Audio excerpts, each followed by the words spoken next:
Good afternoon, everyone. My name is Rishi Lakshminarayanan, and it's an honor to be here speaking in front of you all. I want to take a moment to thank the faculty, friends, and family who have supported us up until this point. It truly does take a village. With that said, writing a graduation speech is surprisingly hard, especially when you start with less than a week until you have to deliver it. I don't have any profound wisdom. I put the pro in procrastination, and I give terrible investment advice. Just ask Mr. Duncan. So I figured today I'd share with you a story from my life. Let me take you back to my first day of fourth grade. It was the best of times, it was the worst of times. At 9 a.m., I eagerly walked into a portable at Redmond Elementary and met my teacher, Miss Burton. I had heard whispers of her strict demeanor from kids in the grade above me, but by the time the bell rang for lunch, I could confirm I was in for a long year. To put it simply, Miss Burton was like a drill sergeant. If you didn't finish your homework, you had to stay inside during recess. If you didn't write in cursive, you had to stay inside during recess. If you didn't say thank you when the line leader held open the door, yeah, you get the point. Most of us didn't end up touching grass very often. But through the trials and tribulations, I held on to my dream of playing football during our 15-minute recess periods. So I dedicated myself to the grind. Many of you are aware of my egregious sleeping habits, but what you may not know is that they began 8 years ago as a fourth grader in Miss Burton's class. I would stay up until the wee hours of the night, laser focused on my Charlotte's Web book reports and fractions worksheets.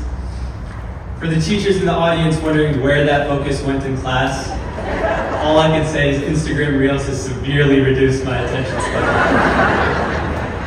Anyways, I can go on and on about Miss Burton's class, but the truth is, she changed my life. Her high expectations came from a place of genuine care for each of her students. And without her, I'd probably be using Comic Sans for all my English essays. Today, I'd like to share a piece of advice that Miss Burton gave me all those years ago.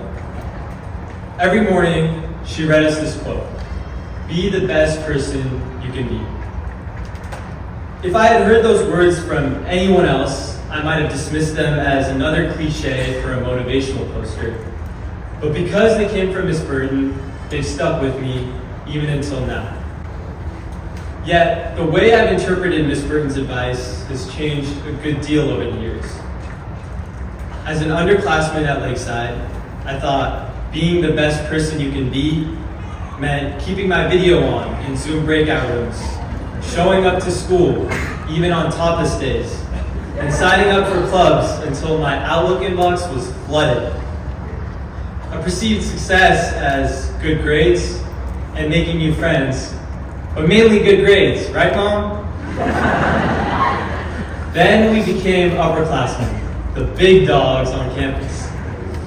With their newfound responsibility came newfound caffeine addictions and newfound bad drivers, and newfound emails from Mr. Kemp asking why we were absent from first period. We started staying up late to finish our final chemistry projects, write our college applications, and complete our calculus problem sets. But no matter how little sleep I got, I could always count on Miss Clark's enthusiasm when I walked into Bliss, a friend to brighten my morning with a crazy would you rather when I walked into the WCC, and an understanding teacher who gave me the space to be my truest self each time I walked into their classroom. It's from these interactions that I slowly learned being your best self isn't just about individual achievement. It's about lifting each other up. Looking back at this year, we as a class made that abundantly clear. At every athletics event, every drama performance, and every art show, we built a community focused on collective excellence. We celebrated each other's victories, supported each other through challenges, And when the going got tough, we got tougher. It's this community that focuses on the we instead of the I that makes Lakeside special. During our time here, you all brought out the best in me.